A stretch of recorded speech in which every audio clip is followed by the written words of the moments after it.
Classificação indicativa. Livre para todos os públicos.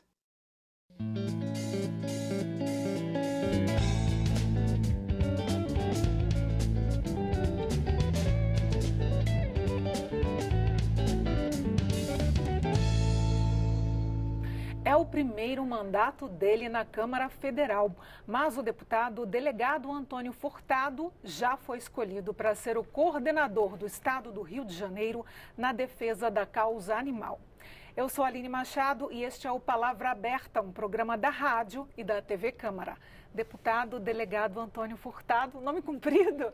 É verdade. Muito obrigada por estar aqui no Palavra Aberta. Queria começar perguntando como é que foi essa transição. O senhor era delegado da Polícia Civil e começou a vida política. De onde veio a ideia? Foi sugestão de alguém? Bom, eu sou delegado há 10 anos no estado do Rio de Janeiro. Quando fui delegado em Volta Redonda e fui transferido daquela cidade no ano de 2015, houve um grande movimento para a minha permanência naquela delegacia. Várias pessoas foram à rua, nas redes sociais. Eu percebi então que eu era muito bem quisto, pelo menos lá no Sul Fluminense. A partir daí, surgiu em mim a vontade de poder contribuir ainda mais. E a política é, obviamente, a forma onde a gente pode, seguindo os anseios da população, representar da melhor maneira possível. E por isso também é o nosso compromisso com a causa animal.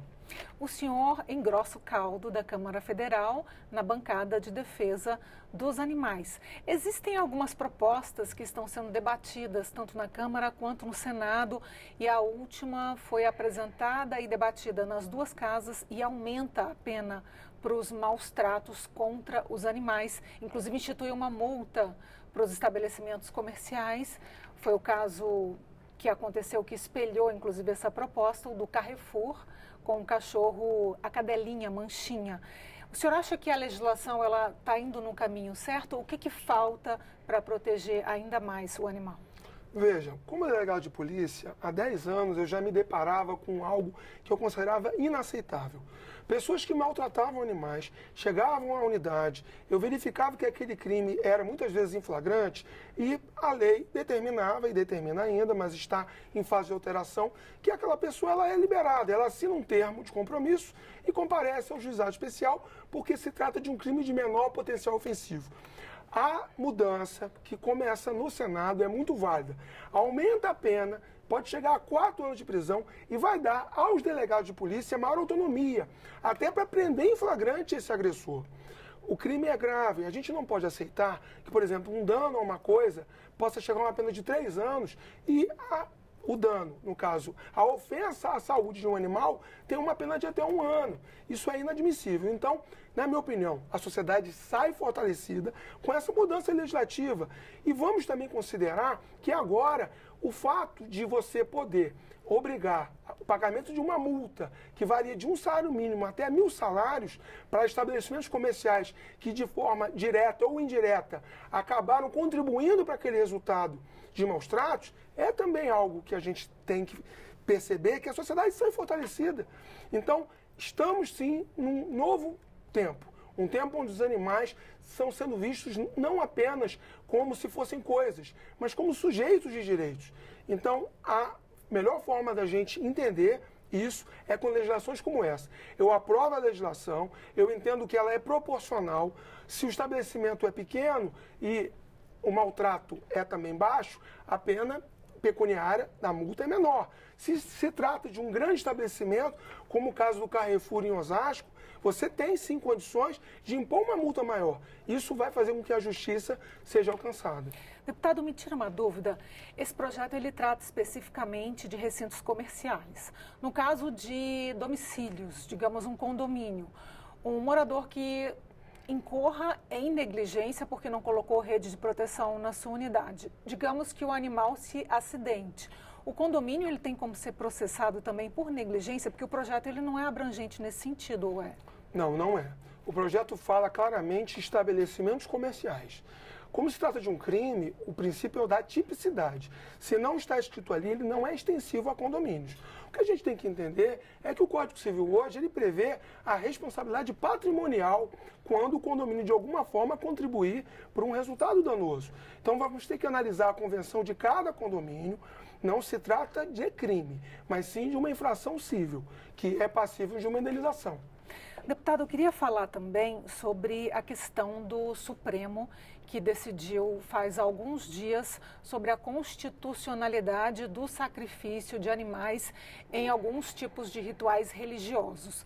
A bancada animal se mobilizou, já falou bastante, a Proânima já se manifestou por meio da rede social. Existe alguma proposta legislativa e existe interesse dos deputados em apresentar esse tipo de proposta, fazendo com que aconteça o que aconteceu quando houve a questão da vaquejada aqui? Digamos, eu sou contra, mas existe um movimento muito a favor da atividade econômica da vaquejada, principalmente no Nordeste. O STF considerou inconstitucional e os deputados voltaram atrás através de uma proposta legislativa.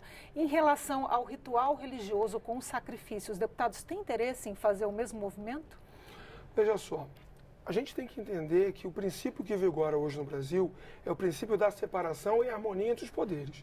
Embora o STF tenha entendido que é constitucional a questão dos sacrifícios quando em rituais religiosos, nada impede que qualquer parlamentar, ele não está impedido de propor que seja feito diferente. Até porque nós estamos também diante de direitos que têm status constitucional. Ao mesmo tempo que você tem a liberdade de religião, você também tem que proteger o meio ambiente. A Constituição é clara nesse sentido. A gente tem que perceber como é que isso vai ser acomodado dentro da Câmara dos Deputados, dentro do Senado. Agora, eu que já tenho uma longa luta de respeito aos direitos dos animais, começada nas delegacias onde eu trabalhei, eu digo, pessoalmente, eu sou contra o sacrifício dos animais. Agora, a gente precisa perceber qual é o sentimento da sociedade em relação a isso. Eu vou citar para você algo que eu considero importante, que é a visão do Dalai Lama, quando ele diz o seguinte: não basta a compaixão, é preciso agir. Isso vale em relação à causa animal.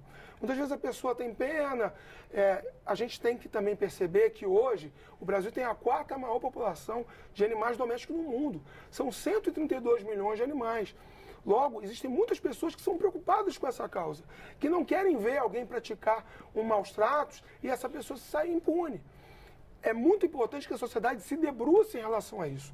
No início do programa, você indagou como é que eu poderia atuar como coordenador da bancada do Rio de Janeiro. Não vai ser muito diferente da maneira que eu atuei como delegado. Eu vou ouvir as pessoas, eu vou chamar as entidades representativas, as ONGs. O que a gente quer é um grande debate no estado do Rio de Janeiro, para a partir daí extrair o que há de melhor para que uma legislação mais proativa e que proteja os animais seja alcançada. Por que não pensar num Código de Defesa Animal, onde os animais possam ser tutelados? Existe um Código de Defesa do Consumidor? Não existe? Vamos pensar que os animais merecem essa proteção. Entendo que é um novo tempo e os deputados, nessa grande renovação que nós tivemos na Câmara, não ficarão à margem dessas discussões. Deputado delegado Antônio Furtado, foi um prazer recebê-lo aqui no Palavra Aberta. Boa sorte. Muito obrigado. Eu agradeço. Vamos fazer o nosso melhor. Obrigada. Bom, eu conversei com o deputado delegado Antônio Furtado, do PSL do Rio de Janeiro. Este é o Palavra Aberta, um programa da Rádio e da TV Câmara. A gente se vê na próxima edição.